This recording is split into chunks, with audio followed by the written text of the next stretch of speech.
الحمدللہ رب العالمین والصلاة والسلام علی من کان نبیا وآدم بین الماء والطین وعلی آلہ واصحابہ اجمعین اما بعد فاعوذ باللہ من الشیطان الرجیم بسم اللہ الرحمن الرحیم ان اللہ وملائکتہ یصلون علی النبی یا ایہا الذین آمنوا صلوا علیہ وسلموا تسلیما اللہم صلی علی سیدنا مولانا محمد وعلی آل سیدنا مولانا محمد صلاة دائمة بدوام الملک الحی القیوم۔ آج ہماری اس نشست کا عنوان ہے حقوق اللہ۔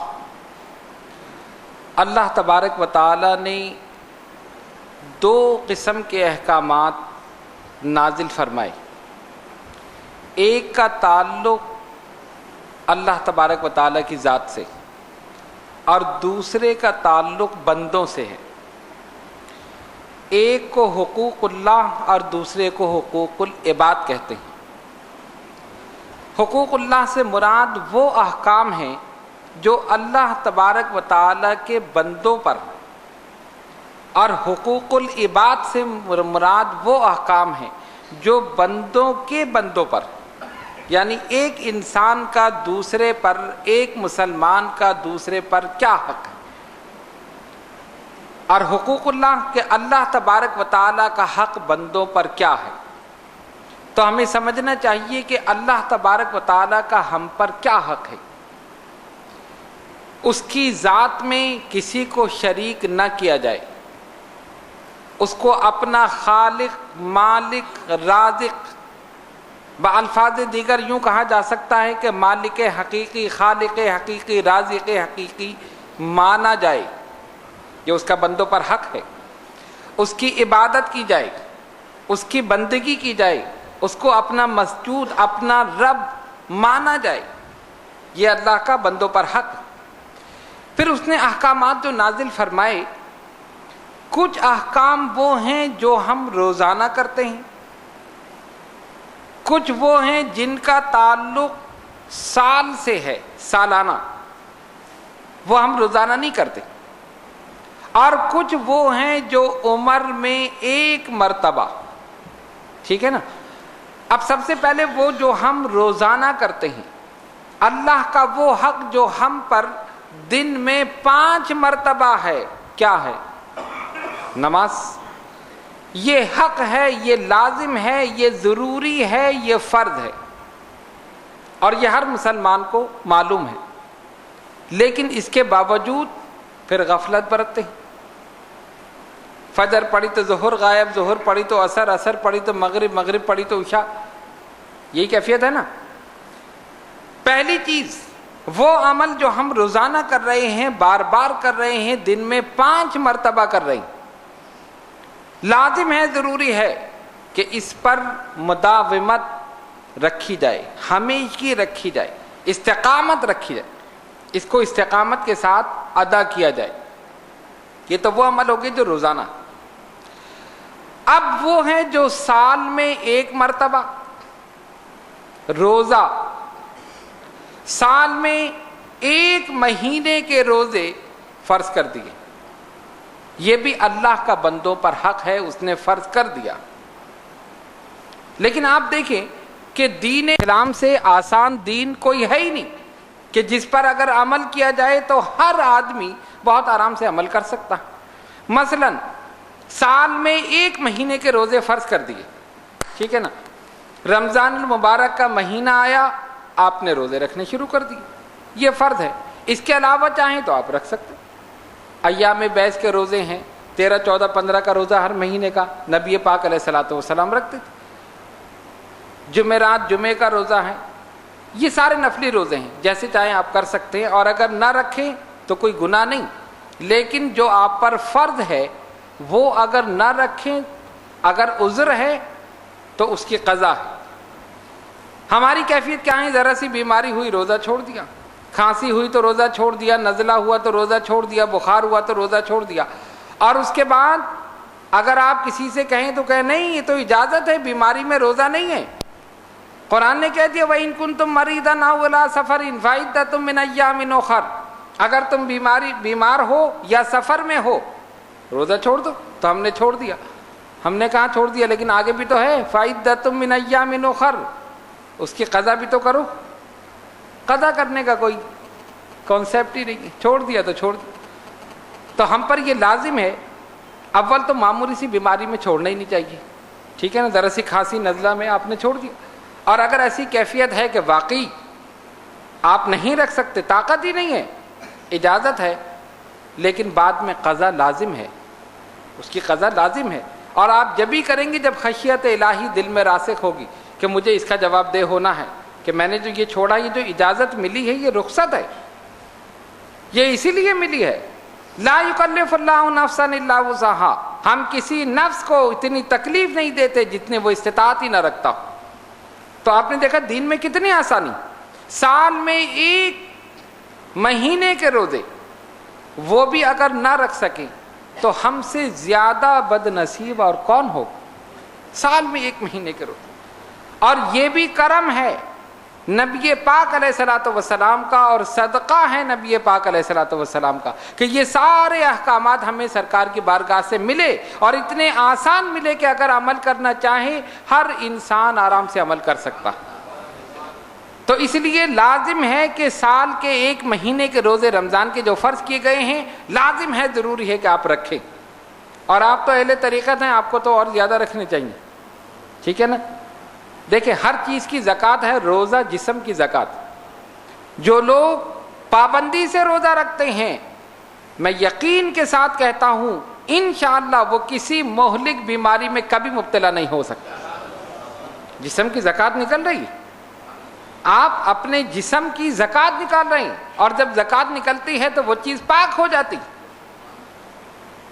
1 سال بھی اگر 1 سال کے 1 مہینے میں اگر کھانا پینا نہ چھوڑ سکے تو پھر کیسا انسان ہے؟ صرف رب کی رضا کے لیے یہ ڈسپلن سکھایا جا رہا ہے، نظم و ضبط سکھایا جا رہا ہے، ساری چیزیں بتائی جا رہی ہیں. تو اب روزہ تو ہو گیا، سال میں کتنے مہینے؟ 1 مہینے، ٹھیک ہے نا. رکھیں گے یا نہیں؟ آپ تو خیر رکھتے ہیں، بلکہ آپ تو 40 رکھتے، دعائے ذل بحر کے بھی چلا کرتے، ٹھیک ہے نا. ہاں میں نے اسی لیے کہہ دیا کبھی ایسا نہیں 30 رکھ کے چھوڑ دے، کہ آپ نے کہہ دیا تھا کہ 30 ہو گئے، بس چلے میں 40 ہی پورے کرنے. اب اس کے بعد زکوٰۃ، یہ بھی اللہ کا حق ہے، جس کو کہتے ہیں نا ڈیوز. ہم پر ایک اللہ نے حکم نازل کر دیا تمہیں یہ دینا ہے، لیکن اس میں بھی کتنی آسانی ہے. ایسا نہیں ہے کہ غریب ہو، امیر ہو، فقیر ہو نہیں زکوٰۃ دینی ہے، نہیں. صاحب نصاب ہونے کی صورت میں زکوٰۃ فرض ہے. اور آسانی کتنی کی کہ اس مال پر 1 سال گزرنا چاہیے. سمجھ گئے نا؟ جو آپ کی حاجت اصلیہ سے زائد ہو، 1 سال، ہولان ہول اسے کہتے ہیں. 1 سال پورا گزر جائے تب زکوٰۃ ہے. اگر سال پورا ہونے سے پہلے مال ضائع ہو گیا تب زکوٰۃ نہیں. سمجھ گئے نا؟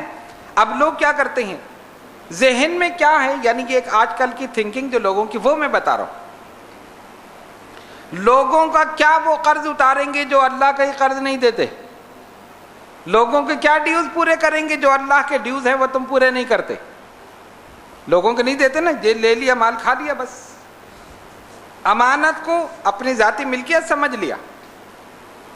اب یہ فرض کر دیا، سال گزر جائے، حاجت اصلیہ سے زائد مال آپ کے پاس ہے، آپ پر 2.5% زکوٰۃ ہے.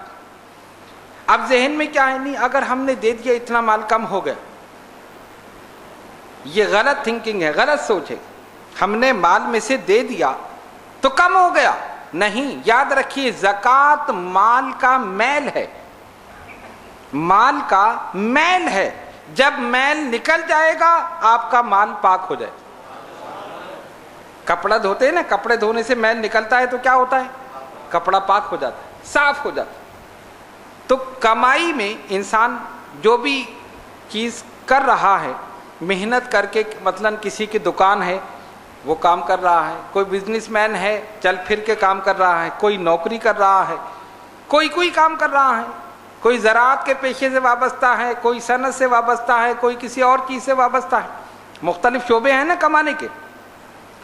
بتقاضۂ بشریت انسان سے خطا ممکن ہے، بشر ہے تو خطا ہے۔ صرف ایک ہی بشر ایسا ہے جس سے خطا نہیں ہے، وہ سید البشر، وہ خیر البشر، وہ وجہ وجود بشر، وجہ سبب تخلیق بشر صلی اللہ علیہ وسلم۔ تو ہم بشر ہیں تو خطا ممکن ہے۔ اب آپ نے کہا میرا مال بالکل پاک ہے، میں نے ایک پیسہ بھی حرام کا نہیں کمایا، یہ صحیح، میں یہ نہیں کہتا کہ غلط ہے، ہر انسان کو یہ سوچنا چاہیے میرے مال میں ایک پیسہ بھی ایسا نہ آئے جو حرام کا ہو۔ کیوں؟ اس کی مثال ایسی ہے کہ دودھ پاک ہوتا ہے نا، دودھ ہم پیتے ہیں، دودھ کا برتن رکھا ہے، صرف ایک بوند پیشاب کی اس میں ڈال دو، پیو گے؟ ایک بوندی تو ہے، مل گئی ختم ہو گئی؟ نہیں، ناپاک چیز چلی گئی کہ یار پی لو، کون دیکھ رہا ہے، وہ تو مل گئی۔ کہا نہیں، میں نے دیکھا ہے، ایک بوند گئی ہے، ایک بوندی تو گئی ہے، یہ تو اتنے من دودھ ہے، نہیں پیئیں گے، نہیں پیئیں گے۔ یہی مثال حرام کی ہے، حرام کی مثال یہی ہے۔ حق حلال کی روزی کمائی، ایک عمل ایسا کر دیا کہ حرام کا پیسہ شامل ہو گیا، سارا مال خراب ہو گیا۔ خراب ہوا یا نہیں؟ اب کیا کرو گے؟ کیا اس سارے مال کو پھینکو گے؟ کیا اس ساری دولت کو ضائع کرو گے؟ اچھا یہ تو اس وقت ہے جب آپ کو پتا ہو، مثلاً آپ کو یہ پتا ہے کہ میرا سارا کمائے ہوا پیسہ جو ہے بالکل حق حلال کا ہے، میں نے محنت کر کے کوشش کر کے کمایا ہے، ٹھیک ہے نا۔ اب آپ کو پتا چل گیا کہ 1 روپیہ حرام کا آ گیا، آپ نے 1 روپیہ نکال کے دے دیا فقیر کو، اور 1 کے بجائے 10 روپے دے دیے، اور تقوی غالب ہوا تو 20 روپے دے دیے، اور زیادہ متقی تھے تو 1000 دے دیے۔ سارے کے سارا مال تو ضائع نہیں کریں گے نا۔ اچھا یہ تو اس وقت جب پتہ ہے، اور اگر پتہ ہی نہ ہو تب؟ ایسا بھی تو ہو سکتا ہے نا۔ بتقاضۂ بشریت انسان سے کوئی ایسا عمل ہو جائے کہ اس کا وہ پاک مال جو ہے حلال روزی وہ حرام ہو جائے، ممکن ہے نا، ہو سکتا ہے۔ اسی لیے زکوٰۃ کو فرض کیا گیا، زکوٰۃ کو اس لیے فرض کیا گیا کہ تم محنت کے ساتھ، کوشش کے ساتھ حق حلال روزی کماتے رہو، ہم تمہیں روزی عطا کر رہے ہیں۔ اگر بتقاضۂ بشریت کوئی تھوڑا سا حرام اس میں شامل ہو گیا، یا تمہاری غلطیوں سے غلط پیسہ اس نیک پیسے میں، اس حق حلال کی روزی میں شامل ہو گیا، تم زکوٰۃ نکال دو گے، مال پاک ہو جائے۔ زکوٰۃ نکال دو گے، مال پاک ہو گیا، اس لیے کہ زکوٰۃ مال کا میل ہے۔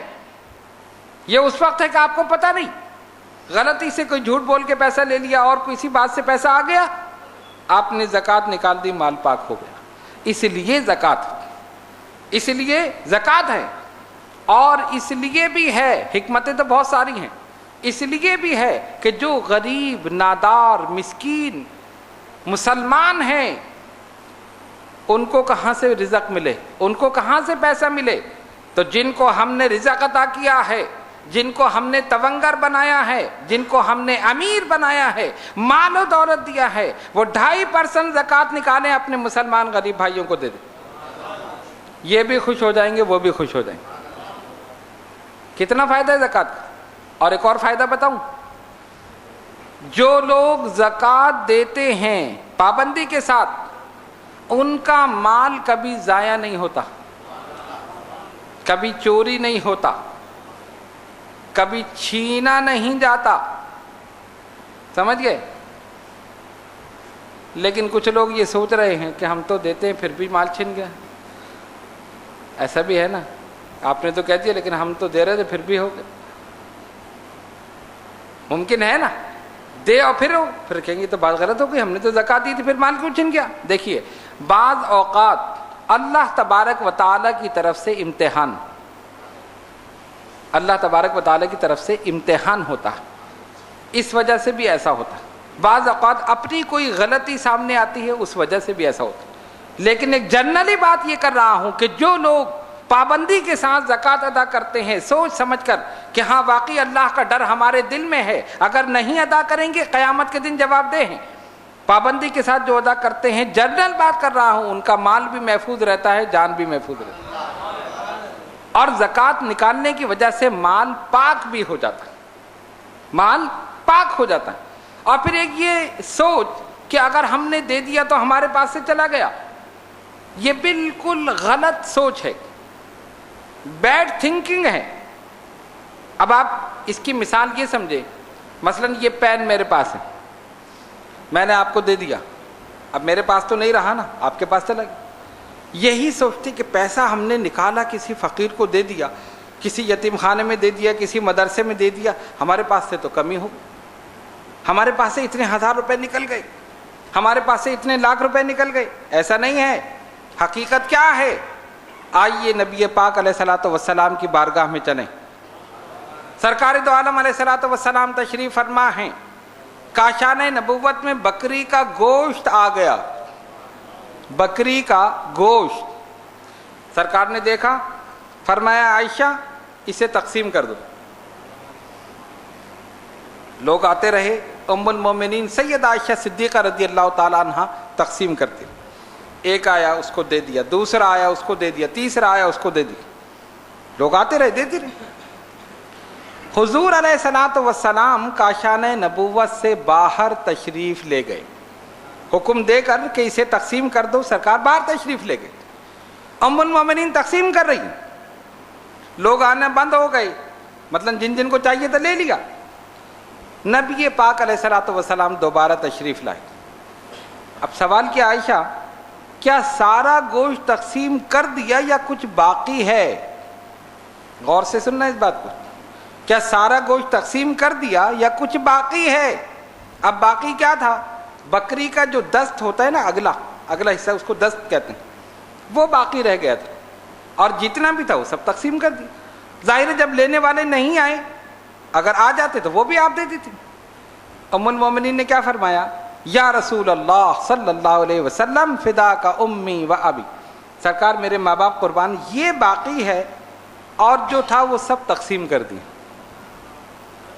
یہ باقی ہے، جو بچا ہوا تھا یہ باقی ہے، اور باقی جو تھا وہ تقسیم کر دیا۔ اب سنو اپنے آقا کا جواب، ام المومنین نے کیا فرمایا؟ یہ باقی ہے اور وہ تقسیم کر دیا۔ سرکار نے فرمایا نہیں عائشہ، جو تقسیم کر دیا وہ باقی ہے، اور جو باقی ہے یہ ہے ہی نہیں۔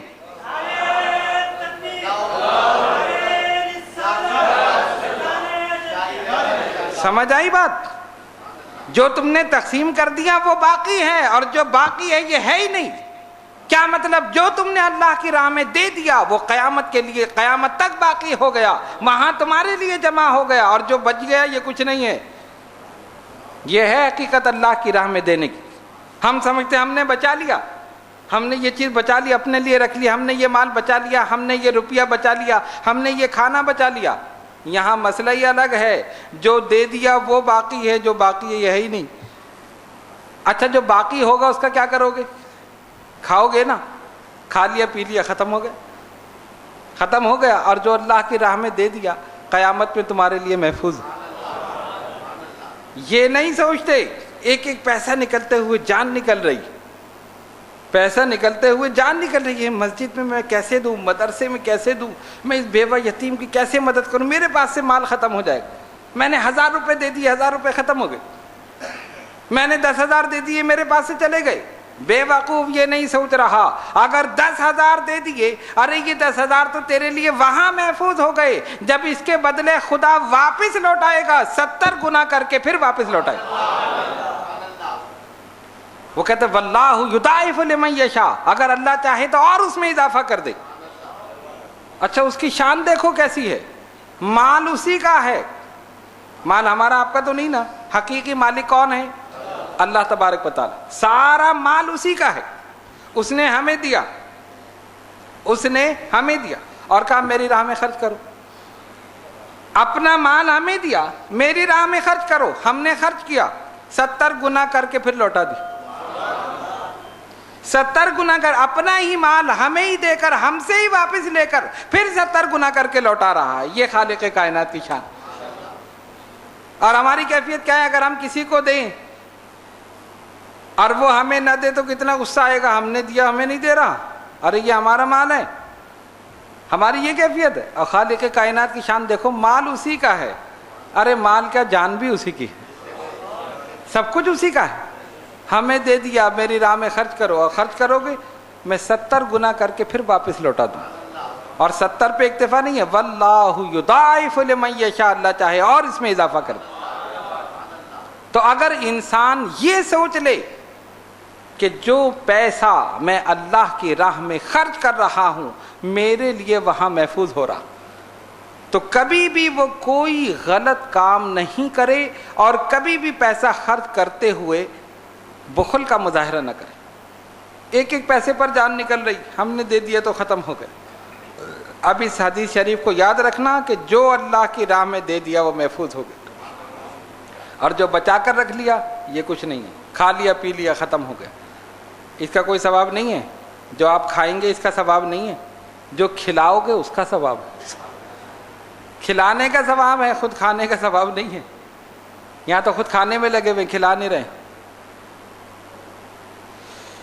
تو یہ تو چیز تھی زکوٰۃ، ٹھیک ہے نا. ہم نے آپ کو کیا بتایا تھا؟ کچھ اعمال ایسے ہیں جن کا تعلق روزانہ جیسے نماز، کچھ وہ جو سالانہ جیسے روزہ، سال میں 1 مہینے کا روزہ فرض، پھر زکوٰۃ یہ بھی سالانہ، ٹھیک ہے نا. لیکن وہ بھی صاحب نصاب ہونے کی صورت میں. اگر صاحب نصاب نہیں ہے پھر لا یکلف اللہ نفسا الا وسعہا. اور روزہ جو ہے اس میں بھی یہی ہے، طاقت ہو، استطاعت ہو، آپ صحت مند ہو، اگر بیماری ہے وَإِن كُنتُم مَرِيضًا أَوْ عَلَىٰ سَفَرٍ فَعِدَّةٌ مِّنْ أَيَّامٍ أُخَرَ، بعد میں اس کی قضا کر لو. قضا پر بھی ایک دلچسپ واقعہ ذہن میں آیا. نبی پاک علیہ الصلوۃ والسلام تشریف فرما، ایک صحابی آ گئے، یا رسول اللہ صلی اللہ علیہ وسلم مجھ سے یہ عمل ہو گیا روزے کی حالت میں. فرمایا اچھا 60 مسکینوں کو کھانا کھلاؤ. یا رسول اللہ میں تو غریب آدمی ہوں، میں تو نہیں کھلا سکتا. اچھا 60 روزے رکھو. یہ جو تم نے روزہ توڑا ہے اس کا کفارہ 60 روزے رکھو. کہ 60 رکھ سکتا تو یہی کیوں توڑتا؟ وہ بھی دیکھ رہا تھا سامنے رحمت للعالمین ہے، کوئی عام آدمی تو نہیں ہے، رحمت للعالمین ہے صلی اللہ علیہ وسلم. اچھا غلام آزاد کرو. غلام آزاد میں کروں؟ میں تو غریب آدمی. غلام آزاد کرنے کے لیے تو پیسے چاہیے، غلام خریدوں پھر میں اس کو آزاد کروں، یہ بھی نہیں کر سکتے. اچھا بیٹھ جاؤ. دیکھو سرکار کی کرم نوازی. ایسا کریم آقا کہیں دیکھا؟ ایسا رحیم آقا کہیں دیکھا؟ کوئی اور ہوتا کہتا بس یہی حکم ہے، کرنا ہے تو کر ورنہ جا یہاں سے. 60 روزے رکھنے ہیں، غلاموں کو آزاد کرنا ہے، 60 مسکینوں کو کھانا کھلانا. نہیں، بیٹھ جاؤ. عذر پیش کر رہا ہے، سرکار کرم پہ کرم فرما رہے ہیں. اور کرم بالائے کرم یہ دیکھو، جب اس کو بٹھا دیا ایک ٹوکرا کھجور کا آ گیا حضور کی بارگاہ میں. لوگ بیچتے نا ہدیتاً تحفتاً، اور سرکار کی شان کیا کہ جو بھی آتا سب میں تقسیم کر دو.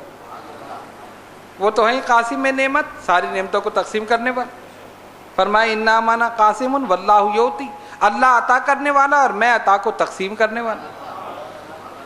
اب وہ شخص بیٹھا، کھجور کا ٹوکرا بھی.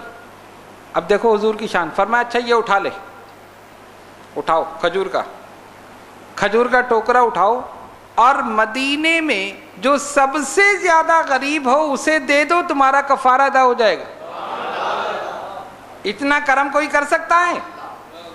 ہر چیز میں کہہ رہے میں نہیں کر سکتا، میں غریب ہوں.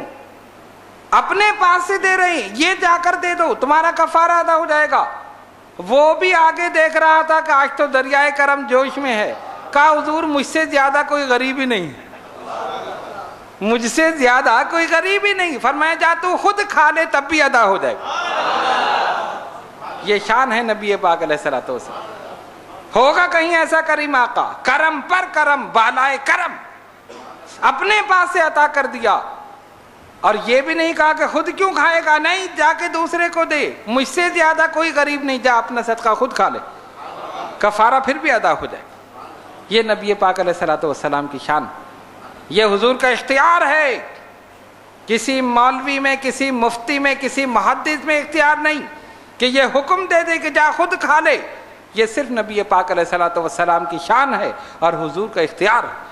اللہ تبارک و تعالیٰ نے اختیار عطا فرمایا، اپنے اختیار سے یہ حکم دے دیا. یہ سرکار کی خصوصیت ہے، عام طور پہ کوئی نہیں کر سکتا. مسئلہ بتا سکتا ہے، بھائی مسئلہ تو یہ ہے، اگر تم نہیں کر سکتے تو ہم کیا کریں؟ مسئلہ یہی ہے، روزے رکھو، مسکینوں کو آزاد کرو، معافی مانگو، یہ کرو وہ کرو، جو مسئلہ بتا دیا. سرکار نے فرمایا جا تم خود کھا لو، تمہارا کفارہ ادا ہو جائے. اب کتنی چیزیں ہو گئی؟ نماز، روزہ، زکوٰۃ، اب کیا رہ گیا؟ حج. عمر میں ایک مرتبہ صاحب نصاب ہونے کی صورت میں فرض. ٹھیک ہے نا؟ نماز کا تعلق روزانہ سے، روزے کا تعلق سال میں ایک مہینے. ٹھیک ہے؟ زکوٰۃ کا تعلق سال گزرنے کے بعد ایک مرتبہ، ہر مہینے نہیں. اور حج عمر میں ایک مرتبہ. اب اس میں بھی سرکار کی شان دیکھو. نبی پاک علیہ الصلوۃ والسلام تشریف فرمائے، تمام صحابہ موجود. سرکار نے فرمایا حج فرض ہے. کسی نے سوال کر دیا کیا ہر سال فرض ہے؟ حضور خاموش، جواب نہیں دیا. دوبارہ سوال کیا کیا ہر سال فرض ہے؟ پھر خاموش. تیسری مرتبہ کیا ہر سال فرض ہے؟ پھر خاموش. کچھ دیر توقف فرمانے کے بعد پھر فرمایا کہاں ہے وہ؟ یا رسول اللہ میں. فرمایا جس وقت یہ سوال کر رہا تھا کہ ہر سال فرض ہے، اگر میں ہاں کہہ دیتا خدا کی قسم ہر سال فرض ہو جاتا، ہر سال فرض ہو جاتا. نبی کی زبان سے نکلی بات ہو جاتی. کتنا خیال ہے اپنی امت کا. میرے آقا صلی اللہ علیہ وسلم اپنی نکاح نبوت اور رسالت سے آج تک کے دور کو، بلکہ قیامت تک آنے والے دور کو دیکھ رہے تھے. جب مہنگائی اتنی بڑھے گی، لوگ کھانے پینے کے لیے لوگوں کے پاس نہیں، ہر سال کیسے حج کریں گے؟ عمر میں ایک مرتبہ ہی مشکل ہوگا، کیسے ہر سال کے حج کریں گے؟ اسی لیے نبی پاک علیہ الصلوۃ والسلام نے خاموشی اختیار فرمائی ہم گناہ گار امتیوں کے لیے. فرمایا اگر میں ہاں کہہ دیتا خدا کی قسم ہر سال فرض ہو. تو اب کیا ہے؟ صاحب نصاب ہونے کی صورت میں قرآن نے واضح طور پر کہہ دیا. قرآن کہتا ہے وَلِلَّهِ عَلَى النَّاسِ حِجُّ الْبَيْتِ مَنِ اسْتَطَاعَ إِلَيْهِ سَبِيلًا. اللہ کے لیے بیت اللہ کا حج کرنا فرض ہے اس پر جو اس کے کرنے کی طاقت و استطاعت رکھتا ہو، زیادہ راہ رکھتا ہو، سفر خرچ اس کے پاس ہو، بیوی بچوں کے لیے پیسے چھوڑ کر جا سکتا ہو، اپنے کھانے پینے کا سب انتظام کر سکتا ہو. فرض ہے نا؟ آسانی کتنی ہے. یہ نہیں کہا کھانا پینا ہو یا نہ ہو حج کرو. بیوی بچے بھوکے مر رہے نہیں تمہیں حج کرنا ہے؟ نہیں، لا یکلف اللہ نفسا الا وسعها. اب غور کیجئے، اتنی آسانی کے باوجود مشاہدہ یہ ہے، میں سب جگہ جاتا ہوں، پاکستان، بیرون پاکستان، سب جگہ حیرت ہوتی ہے. دوسرے ملکوں میں بھی اور خاص طور پہ اپنے ملک میں بھی ایسے لوگوں کو دیکھا جو ہر سال اپنی پوری فیملی کے ساتھ یورپ اور امریکہ کا چکر لگا رہے. سال کتنے ٹکٹ ہوں گے، کتنا خرچہ ہوگا؟ ہر سال بچوں کی چھٹیوں میں پوری فیملی کے ساتھ کبھی یورپ، کبھی امریکہ، کینیڈا، کہاں کہاں چکر لگ رہے ہیں. کبھی خیال بھی نہیں کہ حج کے لیے بھی جانا ہے. آیا کبھی خیال؟ نہیں. چھٹیاں ہو رہی ہیں، ویزے کے لیے داخل کر دو، امریکہ گھوم کر آئیں گے، کینیڈا گھوم کر آئیں گے، یورپ جائیں گے، لندن جائیں گے، فلاں جگہ جائیں گے. ذرا سا خیال کر لیتے، اللہ نے ہمیں صاحب استطاعت بنایا ہے، مال اسی کا ہے، اگر اسی کے راہ میں خرچ ہو جائے تو کیا بات. اور وہ کتنا کرم کر رہا ہے، اسی کا دیا ہوا مال اسی کے راہ میں خرچ کر دیں تو ہمارا فرض بھی ادا ہو گیا، الٹا ثواب ہمیں پھر لوٹا دے گا. کبھی خیال نہیں ہے. یہ کیا ہے؟ دین سے دوری کا نتیجہ ہے. دین سے دوری کا نتیجہ ہے اور دنیا کو دین پر غالب کرنے کا نتیجہ ہے. دین کو پسے پہ ڈال دیا. دنیاوی لحاظ سے ہر چیز اپر ہے، سپر ہے، ہاں یہ چیز صحیح.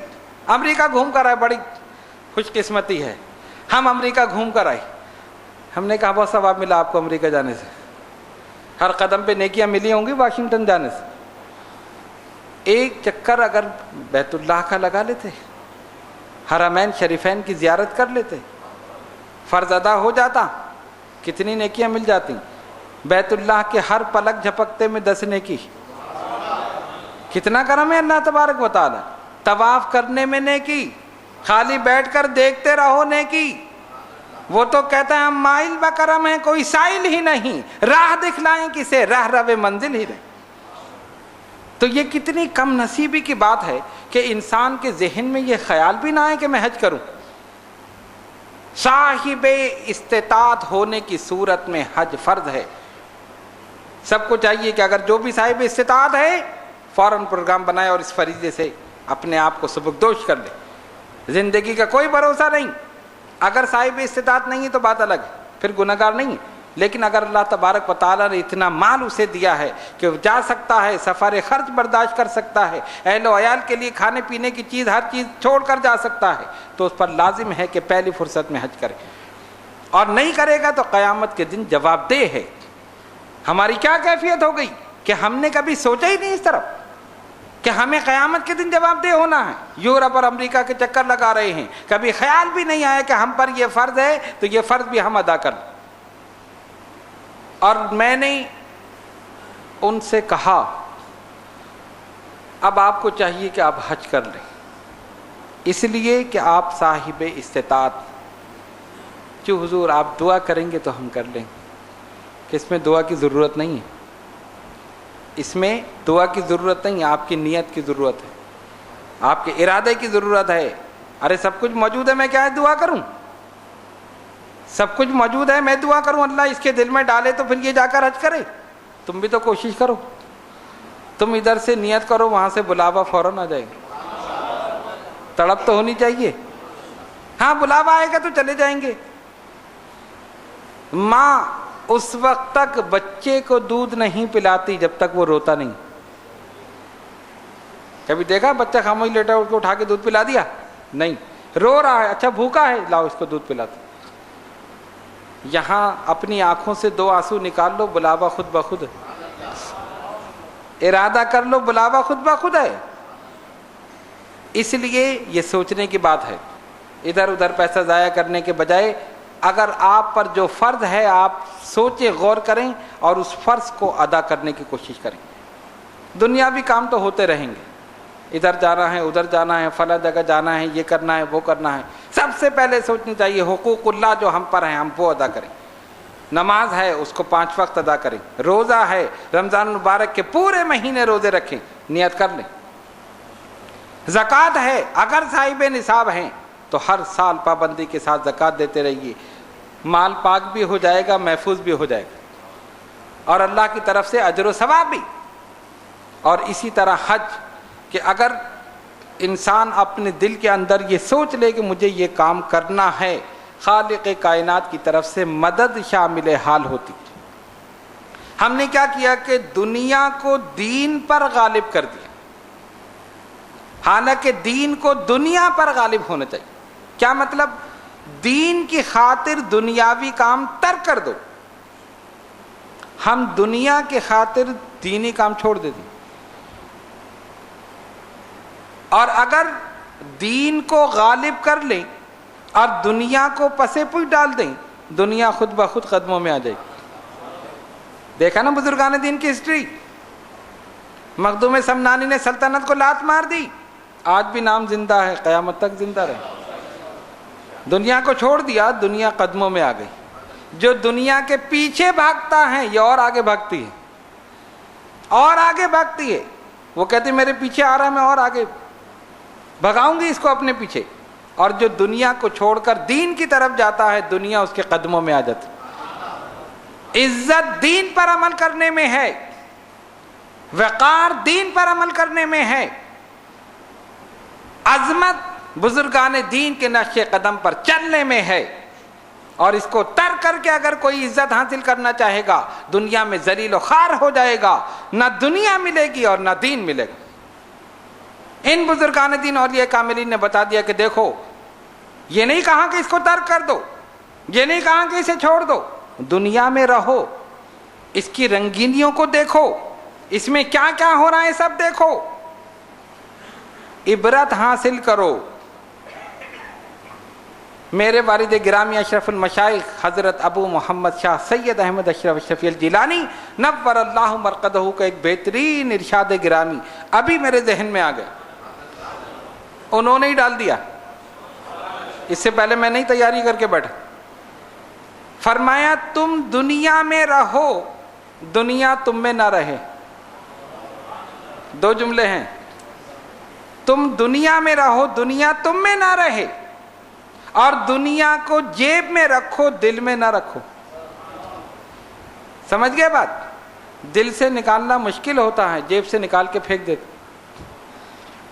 تم دنیا میں رہو، دنیا کو دیکھو، کاروبار کرو، لوگوں سے ملو، لوگوں کو دیکھو، ہر ایک کے ساتھ خلوص اور محبت کے ساتھ رہو، لیکن دنیا تم میں نہ رہے، دنیا کو اپنے دل کے اندر نہ رکھو۔ اگر دنیا تمہارے اندر داخل ہو گئی پھر تمہارا کوئی ٹھکانہ نہیں رہے۔ ہاں تم دنیا میں رہو اور جیب میں رکھو، جب چاہا نکال کر پھینک دیا، اور دل میں اگر رکھ لیا تو پھر نکالنا بڑا مشکل ہو جاتا۔ قرآن نے کہہ دیا زُيِّنَ لِلنَّاسِ حُبُّ الشَّهَوَاتِ مِنَ النِّسَاءِ وَالْبَنِينَ وَالْقَنَاطِرِ الْمُقَنطَرَةِ مِنَ الذَّهَبِ وَالْفِضَّةِ وَالْخَيْلِ الْمُسَوَّمَةِ وَالْأَنْعَامِ وَالْحَرْثِ ذَلِكَ مَتَاعُ الْحَيَاةِ الدُّنْيَا وَاللَّهُ عِندَهُ حُسْنُ الْمَآبِ۔ کہا کہ ہم نے اس کو مزین کر کے پیش کر دیا ہے، دنیا کو مزین کر کے انسان کے سامنے پیش کیا گیا ہے۔ یہ حب الشہوات ہیں، یہ عورتیں، یہ مال، یہ زینت، یہ تمام چیزیں، ان سب کو مزین کر کے پیش کیا گیا ہے، لیکن یہ صرف دنیا کی متاع ہیں اور عارضی ہیں، فانی ہیں، ختم ہونے والی۔ جس نے اس میں دل لگا لیا وہ گمراہ ہو گیا، اور جو اس کو چھوڑ کر آگے نکل گیا وہی کامیاب ہو گئے۔ اور پھر یہ بھی نہیں کہا کہ ترک دنیا کر دو۔ آپ کہیں میں دنیا سے بچنا چاہتا ہوں، میں غار میں جا کے بیٹھ جاتا ہوں۔ غار میں جا کے بیٹھ گئے، نہ میں کسی سے ملوں گا، نہ میں بولوں گا، بس میں یہیں رہوں گا۔ دنیا سے بچ جاؤ گے؟ ہاں بچ گئے، یہ تو کوئی کمال نہیں، یہ تو ہر آدمی کر سکتا ہے۔ کہیں جا کے بیٹھ جائے جی میں کسی سے نہیں ملتا، میں دنیا سے بچ گیا، نہیں۔ ایک آدمی دریا کے کنارے چلتا رہے اور کہے میں ڈوبا نہیں، یہ کمال ہے؟ دریا کے کنارے چلے اور کہے میں ڈوبا نہیں، کمال ہے؟ دریا میں چھلانگ لگاؤ، اس کے طوفانوں کا مقابلہ کرو اور تیر کے نکل جاؤ، تب ہے کمال تمہارا۔ گوشہ نشینی مت اختیار کرو۔ بزرگان دین نے بھی جو گوشہ نشینی اختیار کی ایک وقت کے لیے، غاروں میں گئے اپنے نفس کی اصلاح کے لیے اور باہر آئے ہمارے نفس کی اصلاح کے لیے۔ سمجھ گئے بات؟ تو اس لیے دنیا میں رہو، یہاں کی رنگینیوں کو دیکھو، جو کچھ ہو رہا ہے سب دیکھتے رہو، لیکن دین کو دنیا پر غالب مت کرو، اور دنیا میں اتنے ملوث نہ ہو جاؤ کہ تم دین ہی کو چھوڑ دو۔ دین کو ہمیشہ دنیا پر مقدم رکھو۔ جب تک ہم دین کو دنیا پر مقدم رکھیں گے کامیاب رہیں گے، اور اگر دنیا غالب ہو گئی، دنیاوی کام کی وجہ سے دینی کام کو پسے پہ ڈال دیا، پیچھے کر دیا، سمجھ لو وہیں سے تباہی شروع ہو جائے۔ آج ہماری تباہی کا سبب یہی ہے کہ ہم نے دنیا کو دین پر غالب کر لیا، سوچیں ہی بدل گئی، قدریں ہی بدل گئی، دینی کام کو پسے پوچھ ڈال دیا۔ اگر دینی کام کو اولیت دی جائے، اللہ اور اس کے رسول صلی اللہ علیہ وسلم کے احکامات پر پوری استقامت کے ساتھ عمل کیا جائے، تو پھر اس دنیا میں بھی کامیاب، آخرت میں بھی کامیاب۔ تو آج کی گفتگو کا حاصل یہی ہے کہ حقوق اللہ پر پوری استقامت کے ساتھ عمل کیا جائے۔ اللہ تبارک و تعالیٰ کے جو حقوق ہم پر ہے، ہمیں کیا کرنا ہے؟ 5 وقت نماز ادا کرنی ہے، روزے رکھنا ہے، حج کرنا ہے صاحب استطاعت ہونے کی صورت میں، صاحب نصاب ہونے کی صورت میں زکوٰۃ دینی ہے۔ اور اگر یہ سب چیزیں ہیں اور پھر عمل نہیں ہے تو سوچ لو قیامت کے دن اللہ اور اس کے رسول صلی اللہ علیہ وسلم کی بارگاہ میں جواب دہ ہونا۔ اس مواخذے سے بچنے کے لیے آج ہی عہد کر لیں کہ انشاءاللہ تعالی حقوق اللہ میں کسی قسم کی غفلت نہیں برتیں گے، حقوق اللہ کی ادائیگی میں کسی قسم کی غفلت نہیں برتیں گے۔ اگر آپ اپنے ذہن کے اندر سوچ لیں گے خالق کائنات آپ کی مدد کرے گا، انشاءاللہ اس دنیا میں بھی کامیاب، آخرت میں بھی کامیاب۔ آئیے دعا کریں اللہ تبارک و تعالی ہم سب کو نبی پاک علیہ الصلوۃ والسلام کی سیرت پر عمل کرنے کی توفیق عطا فرمائے۔ یا اللہ ہم سب کے صغیرہ و کبیرہ گناہوں کو معاف فرما، یا اللہ ہماری نمازوں کو قبول فرما، یا اللہ ہمارے سجدوں کو قبول فرما، یا اللہ جو بیمار ہیں انہیں شفاء کامل عطا فرما، جو کسی پریشانی میں مبتلا ہیں ان کی پریشانیوں کو دور کر، جو قرض دار ہیں انہیں بار قرضے سے بخشی فرما، جو بے اولاد ہیں انہیں نیک اولاد عطا فرما، جو صاحب اولاد ہیں ان کی اولاد کو ان کا فرمانبردار بنا۔ اے الہ العالمین یہ تمام حضرات اور خواتین جو دور دراز مقامات سے اس نشست میں شرکت کرنے کے لیے حاضر ہوئے، مولا ان سب کی حاضری کو قبول فرما، ان سب پر اپنی رحمتیں برکتیں نازل فرما، ان سب کے علم میں، عمل میں، عمر میں برکت عطا فرما، ان کے روزگار میں ترقی عطا فرما، ان کی ظاہری باطنی روحانی جسمانی بیماریوں کو پریشانیوں کو ہمیشہ ہمیشہ کے لیے دور فرما۔ ان اللہ و ملائکتہ یصلون علی النبی یا ایھا الذین آمنوا صلوا علیہ وسلموا تسلیما۔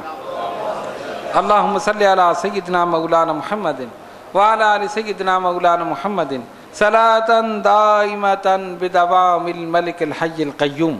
سبحان ربک رب العزة عما یصفون وسلام علی المرسلین والحمد للہ رب العالمین۔